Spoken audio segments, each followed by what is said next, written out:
light of their lives. If we could please have a huge round of applause for Mary Ann.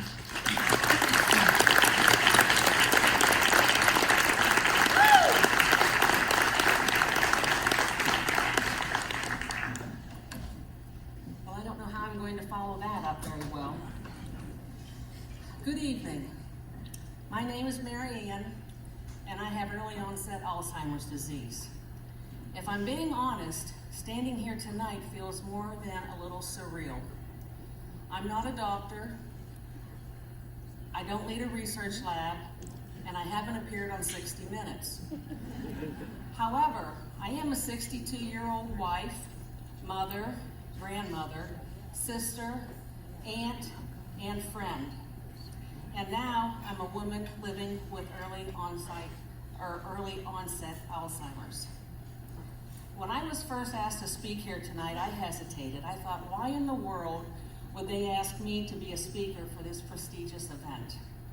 The speakers who have come before me at this event have recognized Dr. Ali Rezai and Dr. Mark Haupt, whose credentials are as long as a CVS receipt.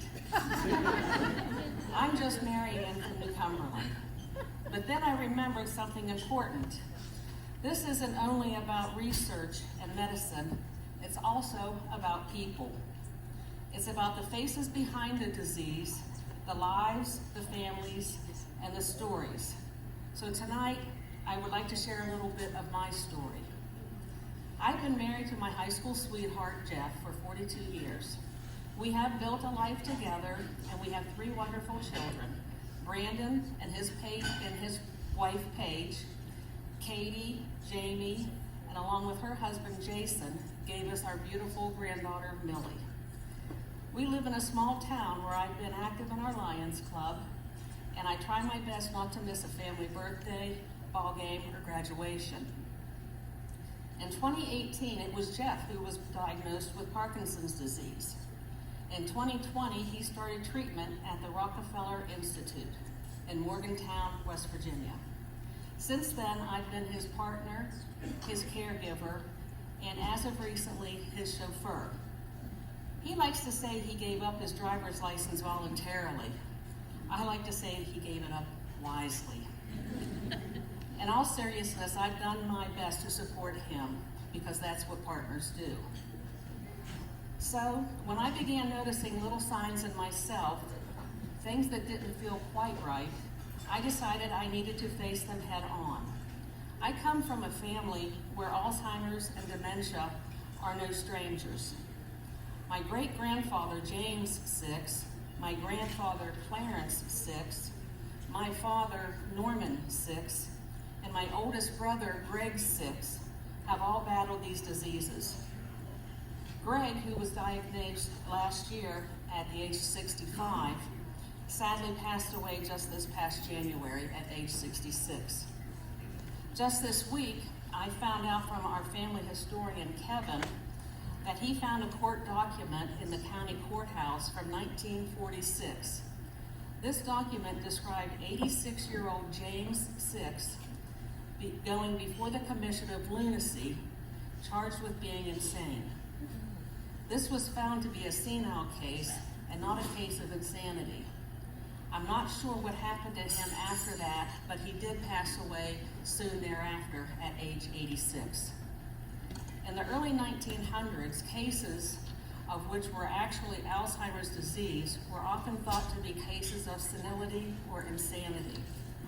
This case was in rural West Virginia, which is why I believe the terms lunacy and insanity were still being used in 1946 to describe what we now know to be Alzheimer's disease.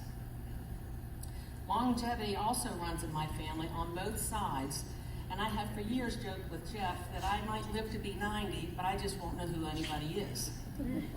10 years ago, Jeff took a job in Philippi, West Virginia, and 9 years ago, I joined him in Philippi.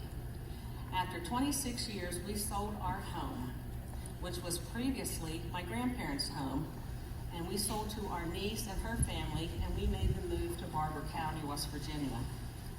I got a job at Alderson Broaddus University in the Student Services Department, and just a couple of months later, I was approached by the university president and the alumni director asking if I would be interested in working as an administrative assistant to the alumni director. I was completely dumbfounded with that. I told them straight up I had no real secretary skills, but they assured me that I would learn all the skills needed. They wanted a more mature person in that role and thought that I would fit that requirement. Of course, this role was challenging for me with technology. I did all right, but as my job progressed, so did my stress levels, which were mostly computer related.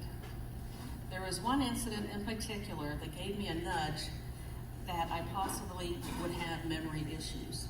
My boss, Josh, who is a wonderful human and has the patience of a saint, came over to my desk. I was working on a task that involved a computer program that I hated. I tried and tried, and I just couldn't do it. I had to ask Josh for help. He kindly came over and he began going through the steps, thinking I would catch on. He clicked a few keys and said to me, "Remember, we went over this before." I looked at him straight in the eyes and I said, in my motherly tone, because he was my son's age, I said, "Josh, do you think I would remember, and that's why I called you over here?" So we got a laugh out of that. So jump ahead to 2023, and we moved back to Hancock County, and I got a job at Weirton Medical Center as a unit secretary on level 7. I very much enjoyed that job. However, some aspects of the job were becoming a bit challenging. I made the decision to retire. I just could not, in good conscience, take the risk of making a mistake that could possibly cause harm to a patient, a family member, or a coworker. My last day of work was August 31st, 2024. In September 2024, I asked my PCP for a referral to the Rockefeller Neuroscience Institute. I began the paperwork process and was given an appointment for November. At that appointment, I was evaluated and recommended for MRI. After the MRI results were given, a PET scan was advised. In February 2025, I received confirmation that I did indeed have early onset Alzheimer's disease. I began looking into the possibility of having Alzheimer's because I wanted to be proactive and not reactive. I didn't want to just wait around and treat symptoms. I wanted to get a baseline to have something to use as a starting point. And if I did have the possibility of developing Alzheimer's, I wanted the opportunity to slow the disease down or stop it altogether before it had the chance to take too much away. That decision led us to the Rockefeller Neuroscience Center Institute once again, where we both have received incredible care and support. Some of you may know Dr. Ali Razai, the Executive Director of RNI. He has been featured on 60 Minutes not once, but twice, for the groundbreaking work being done there. Knowing that there was that level of expertise and innovation available here in our very own state and just a 2-hour drive away for myself, that gave me both peace and purpose. But beyond the doctors, the treatments, and research, there is something even more powerful, and that is the love and support of family. I want to thank my family from the bottom of my heart. Jeff, Brandon, Jamie, Katie, Paige, Jason, and Millie, your strength lifts me. Your belief in me keeps me going. You've made this path less frightening and more hopeful just by walking it with me. As mentioned before, in February of this year, I was officially diagnosed with early onset Alzheimer's. That diagnosis came from the team at RNI in Morgantown, thanks to my cousin Ashley, who works at RNI as manager of ambulatory and consult services in the Department of Behavioral Medicine and Psychiatry. And that's a mouthful. It was Ashley who told us about the incredible work that was being done at RNI for Parkinson's disease a few years ago. Then, when I wanted to further investigate my possibility of having Alzheimer's disease. On April 1st of this year, I began Leqembi infusions at RNI, which I will continue every 2 weeks for 18 months. Each time we go for my infusion, I'm sure to take cookies or treats for the staff. It's just a small thing, but it helps me feel like I can still give back. And it reminds me that kindness matters no matter what we're facing. Some days are harder than others, and I'd be lying if I said they weren't. But I was raised in a faith-filled family that taught me not to worry about what I can't control. When I told my children and Jeff about the diagnosis, I simply said, like Grandma always says, it is what it is. And I meant it. I choose to live in the light and not in the shadow of fear. The evening we were giving the news of my diagnosis to our kids, our son Brandon, the comedian, blurted out that Jeff and I will now from this point be called the Parkenheimers.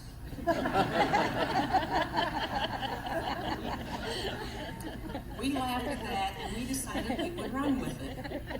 We have recently started a podcast on YouTube and a group on Facebook called Life with the Parkenheimers. It's a mix of Parkinson's and Alzheimer's, because why not have a little humor with this stuff too? We are sharing the real life stuff, the raw stuff, and the funny stuff, because love and laughter are two of the best medicines that I know. My journey may just be beginning, but I want to be a light post for others. I want people to know that there is power in early detection. There is strength in community, and there is value in advocacy. In closing, I would like to thank Dr. Mark Howe for suggesting to me to take Blanchard in the Brain Ball Committee as this year's speaker. I would also like to thank all the people at RNI, the registration clerks, the doctors, the nurses, the techs, and the infusion center crew. You are all wonderful. And of course, I thank my family and friends for their love and support for both Jeff and I. A few of these are here tonight. I would like to recognize them if they would all please stand right now. Stand right now.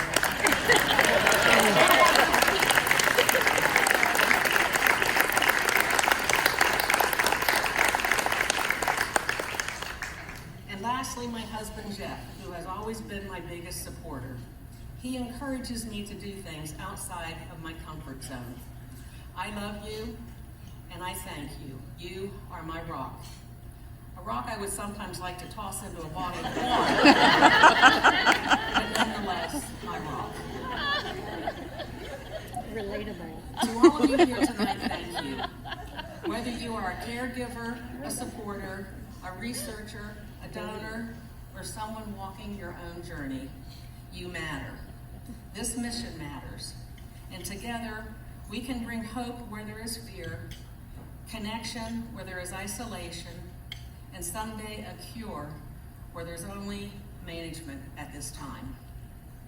Thank you for listening to my story, and thank you for helping us write a better story for all of us.